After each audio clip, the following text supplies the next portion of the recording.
That's number one. You kind of reset. Painful, tender to the touch. May also Same shoulder length, and the other.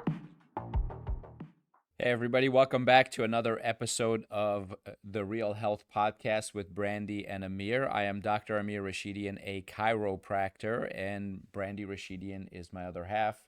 Hey. And she's got some great information for us today. She did a little bit of research as well. She always does, but today's research I thought was very interesting. So I'm looking forward to discussing a few things with you. As always, the Real Health Podcast is, you know what? I feel like we're hanging out with our friends. I know.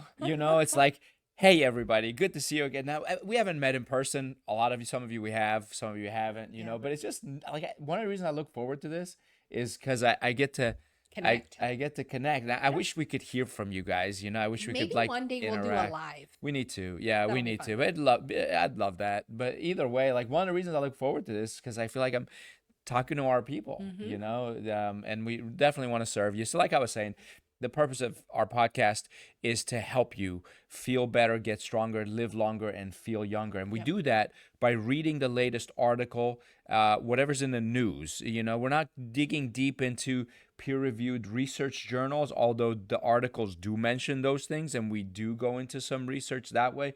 But this is what's in the news. And we talk about how to use the wellness perspective from us. We've been in the business for 24 years, and we get to share some of our experience, some of our knowledge with you, and we all get to grow together. So what do you say we dig in? Yeah, sounds good. Who gets to go first? Let me jump on this one first. Okay. It's not going to take too long. This one was in New York Times, and the title is 4 years on, the mysteries of COVID are unraveling. So it's been 4 years since COVID. There which were is a neat. lot of mysteries. It's now April of 2024, and That's wild to even hear. yeah. Do you remember? And I don't even know if I've ever had COVID actually. I think but I had it once. This article mentions super dodgers, which is like people who were able to dodge the disease. They're called super dodgers. The visual that just ensued in my mind was really fun. Dodgeball. I just saw people walking down the street, ducking and dodging of these You can't get invisible me. things. But I remember back before March, it was maybe January, February 2020, we were going to work out together, and I was in the gym, and you came in, and I was sweating and breathing really heavy. And you said, "Did you start without me?" I said, "No, I just did one warm-up set, and I can't breathe." Were you in a mask? No. Oh. This is before any of that stuff. Oh, that's funny. This is before they even named it COVID. There was this thing called the coronavirus. Oh, yeah. There was, and I remember that now. And I remember, and then we went and had sushi a couple days later, and I couldn't taste the sushi. I said, "This sushi is terrible. Usually they have good sushi," and I couldn't taste things. I couldn't smell things. I'm wondering if that was COVID. I think it probably I was. wasn't very sick, and back then nobody was masking, nobody was social distancing or any of that stuff. Then 2 months later, Right, is when it all everything hit. shut down in March of 2020. So the article says in the 4 years since, scientists have unraveled some of the biggest mysteries about COVID. We now know far more about how it spreads. No, standing 6 feet apart isn't surefire protection.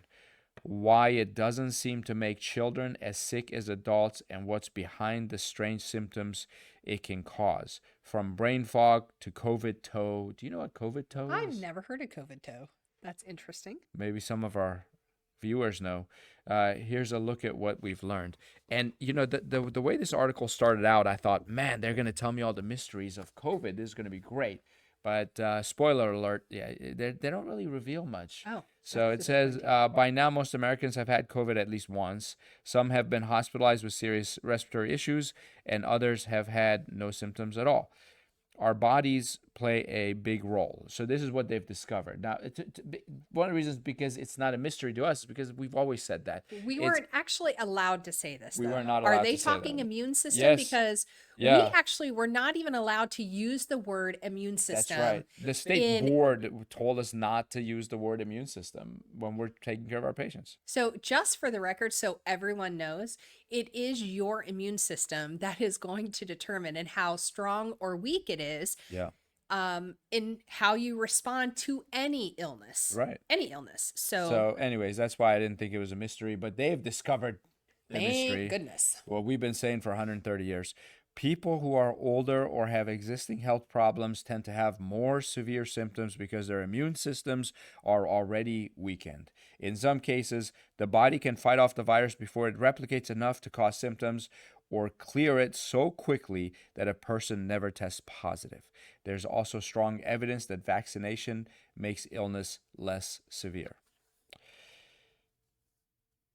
Decide what you want with that one. Well, and they have to say that now because they did downgrade it from a vaccine to a supportive, right, medication, because it was not a vaccine in nature, in definition, must prevent. And they found very early on that the vaccine did not prevent, so they could not technically call it a vaccine. But most did not. That kind of that verbiage and how that happened, unless you're in the medical community, you may not have even identified that as a difference or a change. And they even went as far as saying the spike protein from COVID that causes some of the microcirculation problems, which probably is what COVID toe is talking about, poor circulation in your toes. Right. That can also be caused by other things. Right. So anyways, scientists have been trying to investigate if there's something biologically unique about COVID super dodgers that gives them immunity to infection. But the closest they have come to finding that closest they have come is finding that mutations in the human leukocyte antigen, which signals the immune system that cells are infected, can help clear out the virus so quickly that a person might be completely asymptomatic. Again, immune system. All immune. Wow. It's something you were born with. In the early days of the pandemic, we all thought COVID was some sort of surface hopping ninja. We frantically wiped down groceries, washed our hands to the tune of happy birthday, and tried to turn doorknobs with our elbows. I never learned how to do that. But studies have since showed that contaminated surfaces are rarely to blame. Stop wiping down stuff. Well, do it for all the right reasons. Yeah. There is something to be said for a clean surface. I am all for that. It's more likely to spread through the air we breathe. And then this doctor said these particles kind of behave like cigarette smoke. So they used to think that it was droplets when you cough, and that's why they said 6 feet apart, because it can't travel past 6 feet. It would drop to the ground. And now they're saying social distancing isn't going to help you because it's like smoke. It actually stays in the air, sits in the air. You can separate yourselves as much as you want. You're going to get exposed to it. So it says these particles kind of behave like cigarette smoke. They come out and float around, and they can drift in the air for a while. This is Dr. Lindsay Marr, an environmental engineer at Virginia Tech. Dr. Marr and others have found that tiny particles as small as 5 microns may carry more infectious virus than larger droplets, partly because they are generated from deeper in the lungs. So there you go. Now, the holes in an N95 mask is about 39 microns, which means... Gotcha. 8 of these things can go through each pore. Right. 8 of them, particles, can go through each pore in the mask. Again, I'm not going to tell you not to mask. I think it does. I think if you are sick, masking will protect those around you. No question. To what degree, I don't know, but it does. So you should, if you're sick and you're coughing, go ahead and mask. But there are health detriments to that you also must be aware of for yourself. Like if you're pregnant and you don't have the disease, don't mask because you need oxygen, and it literally cuts the amount of oxygen you'll be breathing in. Yes. So masking for anyone reduces the oxygen intake. Yeah. So it is something you have to be cautious of regardless. Right. We need the oxygen. So unless there's a good reason to mask, I don't think you need to mask. If you're sick, mask when you're around other people. Take it off when you go outside. Immunity depends on factors such as age, underlying health, and whether the virus has picked up mutations that help it evade our defenses. Research now suggests that this immunity may last a year or longer. So basically, they're saying if you get the disease, you get COVID, you probably be immune for about a year. But also Well, other COVID things, has mutated. So and it you're continues to. protected against the strain which is the same thing with the flu It's the same and thing. any other like Exact same cold thing. Yeah. bacteria strain. So as they mutate, you may no longer have that protection because it's a different strain, but that different strain can react very differently in the body. It has a Yeah. whole different set of Yeah. everything that goes with it, right? It doesn't, it may not have the 'Cause same symptoms. Your It may body not show up doesn't the go, same. oh, this is another version of the COVID. Correct. It just goes, oh, this is a brand new virus. For the record, your body doesn't even know it's called COVID. Right. Sorry, I had to go there. That strange looking weird thing coming at me. All right. So researchers have found that in people who develop a warped sense of smell or lose it entirely, the virus latches onto ACE2 receptors in cells that support certain nerves in the nose. They can inadvertently change the genetic activity of neighboring nerves, disrupting the sense of smell. Since the nose acts as an entry point to the brain and other parts of the central nervous system, this overly aggressive immune response and subsequent inflammation could also be the key to understanding other lingering neurological effects of COVID, like brain fog, headaches, ringing in the ears, tingling or numbness in the limbs, and even depression. And this was said by Dr. Maria Elena Ruiz, an infectious disease specialist at George Washington University, which is my alma mater. We used to call it the George Washington University. All the signs said the George Washington. Yeah, University. what happened? I don't know. They Dropped left, the. They left that the. So they were thinking summer months COVID would go down, but that's not true. It says it's true that there are naturally more opportunities for aerosol transmission of COVID in the colder months when people spend more time indoors.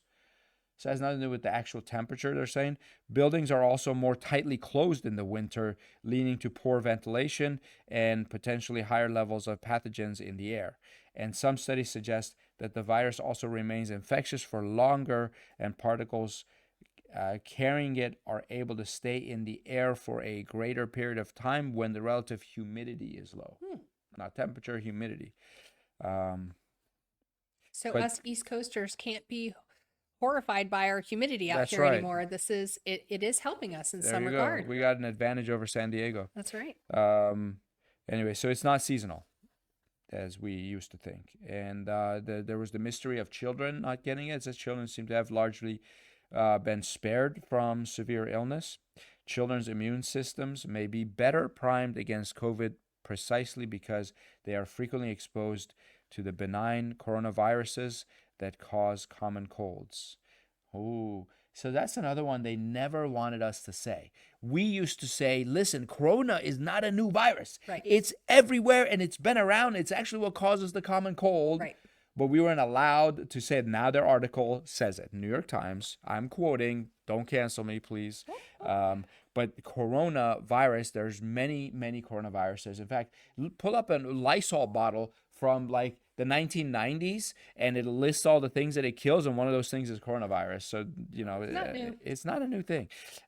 This was said by Dr. Alpana Wagmare, an infectious disease specialist at Seattle Children's Hospital. Additionally, studies have shown that another defense mechanism known as the innate immune response is stronger in children, helping alert their bodies to foreign pathogens such as the virus that causes COVID. Wait, did they just say the innate immune response? Yeah, innate immune response. In immunology, that's always been there as well. Well, it's another thing that, you know, it means we're born with it. Yeah. It's there already. There's something built into each one of us that naturally knows Right. how to fight these And the reason unknown. I think the reason children's is stronger than adults is because it just it's newer. Well, and it's been taken care of when adults sometimes don't take care of their immune system. Well, yeah. I mean, you're talking about years of accumulated stress on adults, which is going to impact, not to mention years of accumulated toxicity in their environment, which Right. is going to affect the immune system directly as And well. don't forget, children sleep more.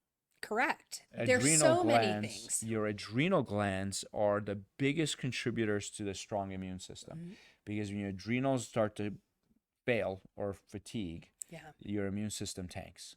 Well, what's funny is when kids are younger, the younger they are, the more concerned we tend to be as parents about what they're putting into their bodies, Mm-hmm. right? So our kids never even had a soda, until they were like 4 years old and before they ever even tasted that. And they didn't even like it at that time. Unfortunately, they have grown to have a soda every once in a while and they enjoy that.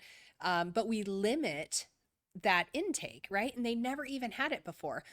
How many adults can say they watch their nutrition as well as they watch what their children? Now, we're going to talk a little bit later about some of these nutritional things that can cause adverse disease processes to begin.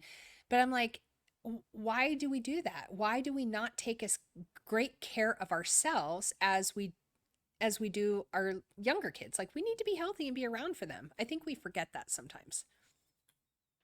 I mean, I think the best thing parents can do for their kids is to take care of Yeah, themselves. be healthy. Show them what that looks We like. talked about this a while back. More is caught than taught. Mm-hmm. Yeah. They need to have role They'll models. pick it up. Yeah. Our 14-year-old's been going to the gym with me, working out.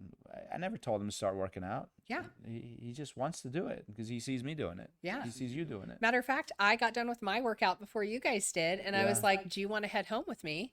And he's like, "No, I'm not done. I need to stay to the end." So, and that was on a Saturday morning. So for him to have Yeah. that was pretty To impressive. even wake up early and go with me on a Saturday morning. Mhm. And he went again on Sunday too. Yeah. So one last thing in the article, it talks about long COVID, and it says it's caused in part by an immune reaction gone awry. Mhm. People who develop long COVID may have an immune system that responds too aggressively or not aggressively enough. Well, which is it? To acute infection, said Dr. Ziad Al-Alai, the chief of research and development at the Veterans Affairs St. Louis healthcare system. Studies have also found that the virus can hide in the body after the main infection is over, provoking continuous low-level immune responses and inflammation. Basically, folks, this virus can do anything and everything, anytime and all the time, rarely and always. And here's the reality is what they're saying is this virus, while it may have some unique properties and symptoms that arise Yeah. from it, it's no different than any other virus in how your body responds. How you respond to it is going to be directly correlated to Yeah. your immune system health, which is directly impacted by your gut health. Like, there's all of these things. And one thing I really like about this, what this doctor said, yeah, and it's hard to it's hard to pick up. You can glance right over it and forget. So he said it's either an immune system that responds too aggressively or not aggressively enough. Right. What does that mean?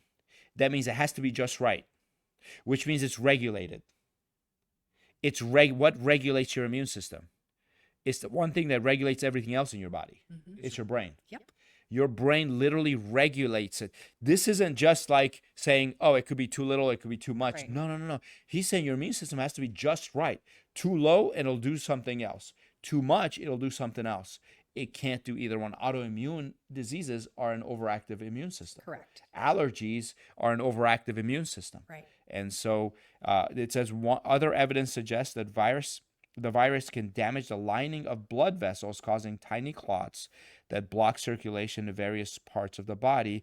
This may cause lingering achiness in the joints, brain fog, chronic fatigue, and dizziness after standing up too suddenly.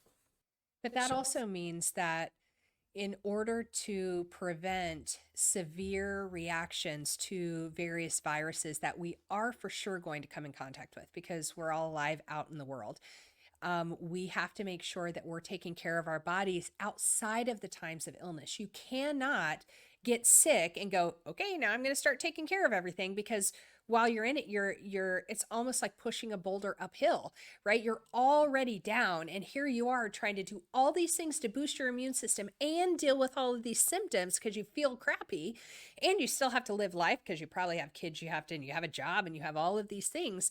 So now you have a higher accumulated stress on you at the same time. It's an uphill battle. What you have to get used to doing is making small changes that are going to positively impact your health all the time. And it doesn't have to be massive changes. We've talked about that. It's really hard to make huge changes all at once, but you can make 100 small changes, 10 small changes in various areas. Like, can you reduce the amount of sodas you take in? Can you get rid of sodas altogether?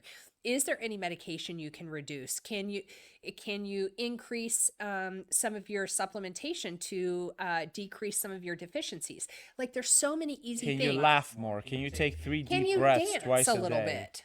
Yeah, there's so many things. Can you show more gratitude? Like, so many things. So work on that. One of the doctors that I look up to and listen to quite a bit. Not everything he says is perfect, and I don't agree with 100% of the things he says, but it's Dr. James Chestnut. And he says, if you have a plant, let's say we had a plant right here on the desk, and the plant started to wither, you're not going to test it, x-ray it, you're not going to analyze its, whatever. What you're going to do is say, okay, I know what a plant needs. It needs sunlight, it needs water, it needs good soil. And what we're going to do is change its environment, and it'll thrive. It'll come back to life. And so some of these people with long COVID and so on, same exact thing you just said, is change the environment. Put the body in a healthier environment. Better air, better food, better sleep, better thoughts, better actions. You do those, guess your body will start to recover. 100%. Your immune system will normalize. Anyways, it sounds too easy, but most people don't do it. I know. Most people are looking for the pill or the drug or the injection or whatever else. Yeah, and these things, these natural solutions, unfortunately, it does take more time, effort, and energy. Yep. But they are the only things that produce long-term, stable, healthy results. Medications won't ever do that. That's not true natural health. I agree. We're sidestepping something there. So Every intervention has a consequence. yes. So you're going to talk about cancer. So I'm going to run through this one quickly. Again, in New York Times, a lot of you have heard this already. Catherine, Princess of Wales, reveals she has cancer. This may not be brand new news for you, but she's been diagnosed with cancer and has begun chemotherapy. She never said what type of They're cancer. being very, very quiet. They know that this comes after them releasing information about her having abdominal surgery, Right. and this is what comes from that. So there is an assumption that there's a link, but we don't know if it's Something cervical abdominal. or ovarian or colorectal or Intestinal. Yeah, intestinal. we don't know. But she's 42 years old, and she's keeping it private. She's asking for privacy, and Which is fair. yeah, she's the wife of Prince William, and she's in line to be queen. So Oddly we enough, wish her the best. King Charles also has cancer. Right, and he wouldn't say what kind of cancer either. Yeah, so Although people are speculating, he had an enlarged prostate, and they're saying that's not the cancer. The enlarged prostate was being treated. While they were treating the enlarged prostate, they found cancer interesting. somewhere else. So I don't know what that would be. But yeah, so she said, as I have said to my kids, I am well and getting stronger every day by focusing on the things that will help me heal in my mind, body, and spirit. Well, So we sounds wish like her she's well. So now that doing we've some right stuff. introduced cancer, you've got an interesting article there. Yes. Well, of course, any cancer articles are going to hit really close to home for our family because we have such a deep history on my side of cancer, which is very sad but true. So this one is Do you from want to ABC. tell them you lost your mom to cancer? Oh, when sure. how Well, old and were that'll you? kind of come out. So my mom passed of cancer when I was 8. She was diagnosed when I was 3. So it was a 5-year battle. Definitely tough. Started as breast cancer, moved into the lungs and the bones. And so, but 5 years, very impressive. I mean, just to give you an idea, this was so long ago, hospice was actually a fairly new entity. So, which everybody knows who hospice is now. So they were a great help to our family. But we also had two of her sisters also were diagnosed with cancer, and my grandmother, and then one of my aunt's daughters also. So there's really only two of us on our side that have not been diagnosed. I've had so many people say, "Are you doing the test, the genetic test?" I opted not to. For me, I didn't want that in my head. The odds are there could very well be a genetic trait when you see so many women in the same family. However, I didn't want that in my psyche. I didn't want that at all.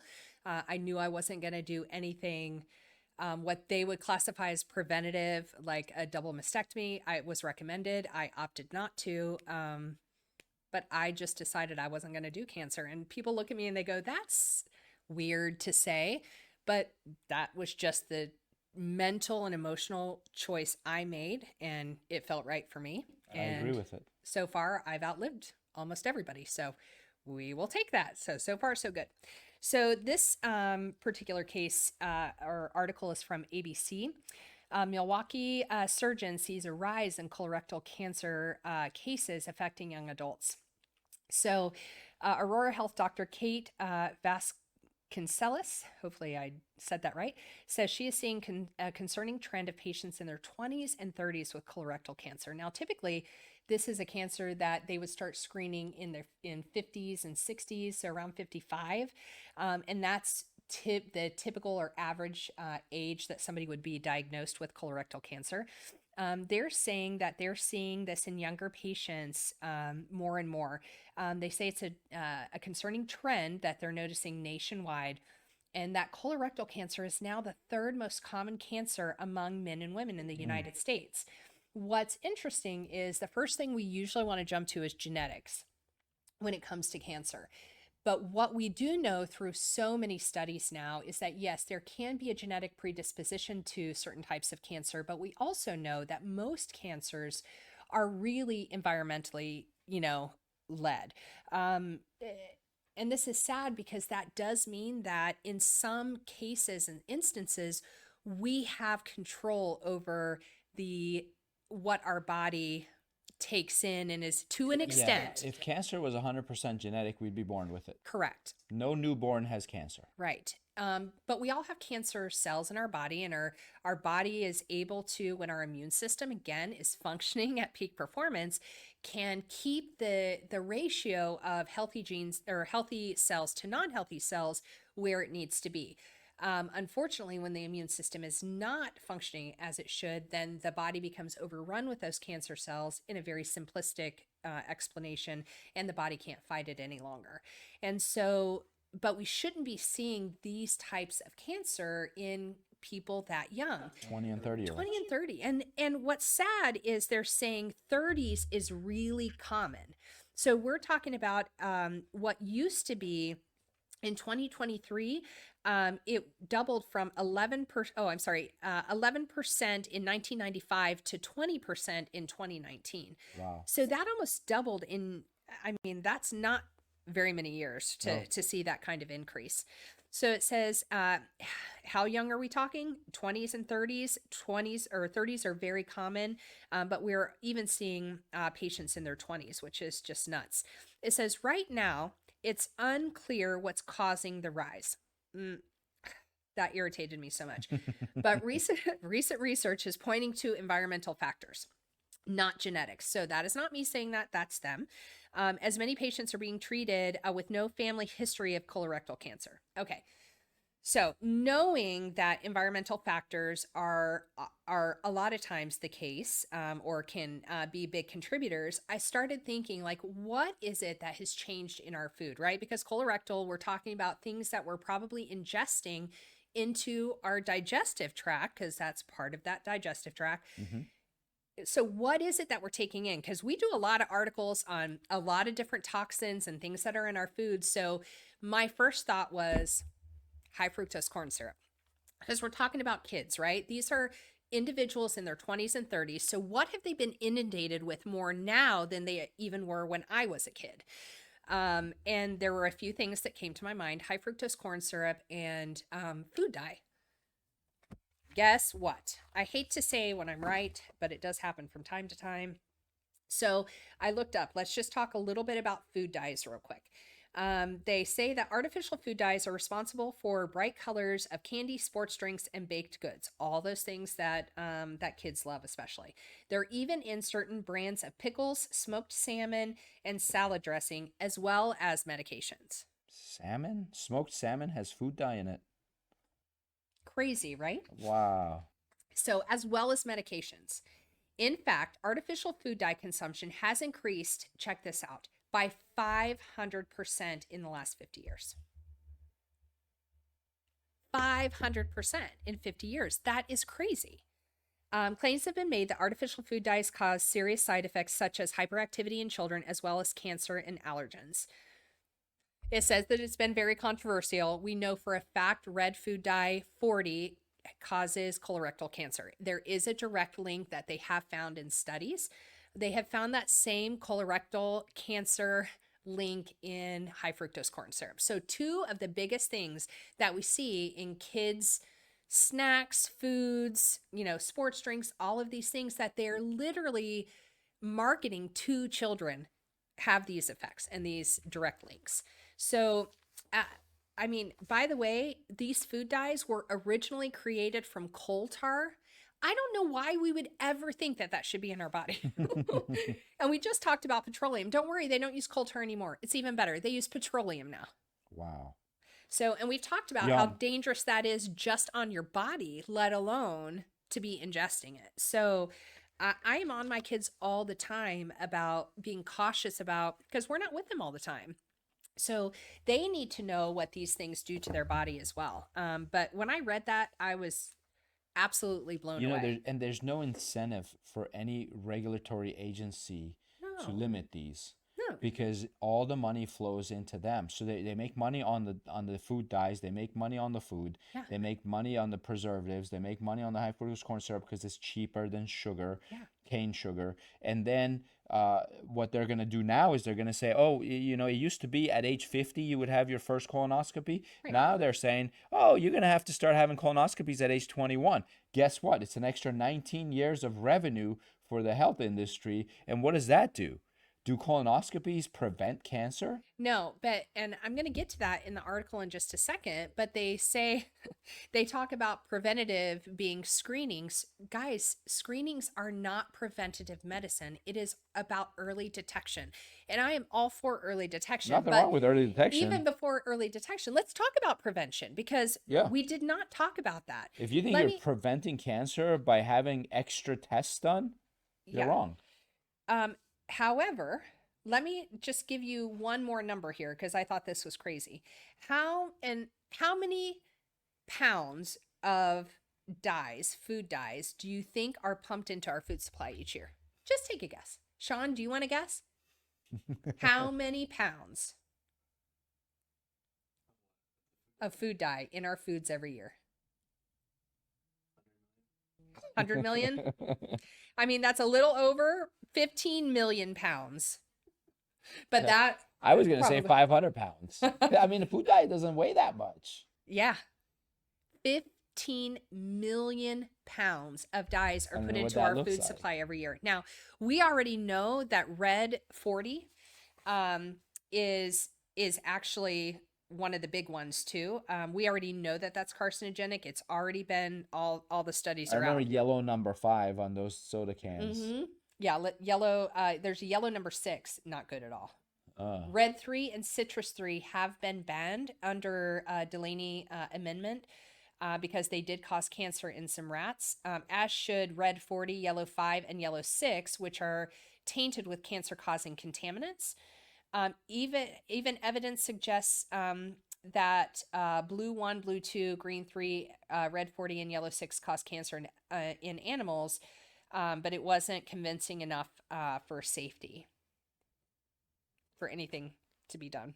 Huh. So, but despite the risks, red 3 remains in our food supply. Sorry, red 3, with over 200,000 pounds poured into processed foods every year. And this includes certain kids' frozen cuisines and a very specific brand of fruit roll-ups that a lot of people let their kids eat. So, I mean, watch that. You guys have to know what this does to the body. And here we have these kids in their Fruit 20s and roll-ups are 30s. not healthy. Has fruit in the name. It does have fruit in the name, and the packaging is really good. So,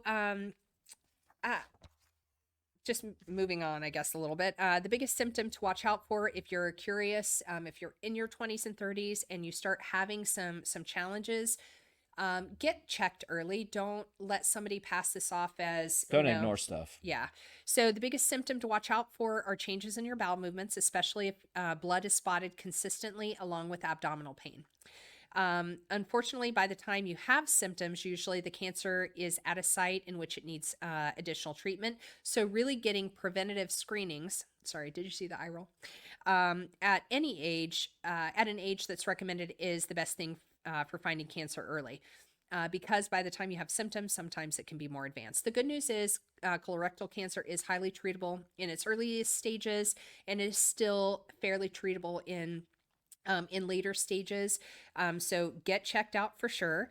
There are some things that could increase a person's risk for colorectal cancer, including close family history, obesity, and smoking. So if you do have someone close to you and you're experiencing those symptoms, definitely go get checked. Do not just let, because of your age, if you're younger than 55, often you may get put a little bit of pushback going, oh, it's probably just hemorrhoids, or oh, it's probably just you're not at an age. And you can say, I actually know that there's a lot of studies being done where this is being found. There's been a huge increase and I want to get checked, and then go get checked and start doing things to reduce your propensity for getting it as well. So if you're having some of those issues, and even if you're not, let's keep our kids away from high fructose corn syrup. Let's keep our kids away from those food dyes and even high amounts of sugar. Now, just to clarify, this article didn't say anything about high fructose corn syrup. No, I and found didn't that. say anything about food dyes. It's just saying smoking and obesity. Correct. Yes, that's correct. So just want to clarify that this information is hard to find and valuable. Yeah. So yes, they're only mentioning obesity, smoking, and a potential family link. But think about the things you put into your body that may have those risks, because the FDA is not watching that for you. Your doctors who are prescribing some of these medications, some of the capsules alone have some of these food dyes in it that are contributing or could be contributing to some of these diagnoses. So be persistent. Make sure that you're watching what you're putting into your body, and be your best advocate. You have to advocate for yourself and get the early tests that you need to get, and take care of your body. It's the only one you have. It's the only one. Yeah. Prevention is the wellness lifestyle. It's what we preach. It's what we promote. It's what we teach. And hopefully it benefits you. And I'm assuming because you're listening, it's something you're interested in. Right. So we'll keep bringing that to you. And if it's not something you want, then there are other places that will give you the non-holistic and the non-health. The debate is over. Genetics versus environment. It's environment, 100%. Yeah. You can have genes for cancer, but the environment and the toxicity that goes in the body are what activate those genes and turns them on. They're like apps on your phone. Yeah. Unless you tap on that app, it doesn't. You're not going to turn it on. Yeah. Don't tap on the app. Maybe that's our the cancer one, ignore it. Yeah. Let it sit there, dormant. Yeah. I 100% agree. Now, I know we're running out of time, so I think we'll probably have to pick up next time. What was going to follow this was talking about a quick test that could protect against fatal chemo overdose, which I thought was a really great complement to that.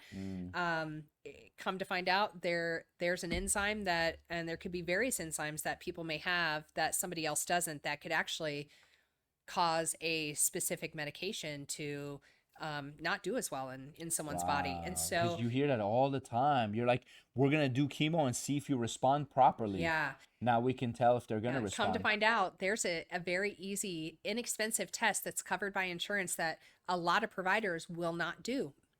And so I'm excited to dive into this because I think everyone needs to know, again, it's about advocacy of your own health. Yeah. You need to know this so that you know what to ask your doctors for, and Right. you know what to push for, because no one else is going to push for you. Between 1 in 4 and 1 in 9 people battle cancer at some point in their life. Make sure you tune in next week and listen to that one. Yeah. Thanks so much. Hope you have a wonderful, wonderful week. God bless. Good show.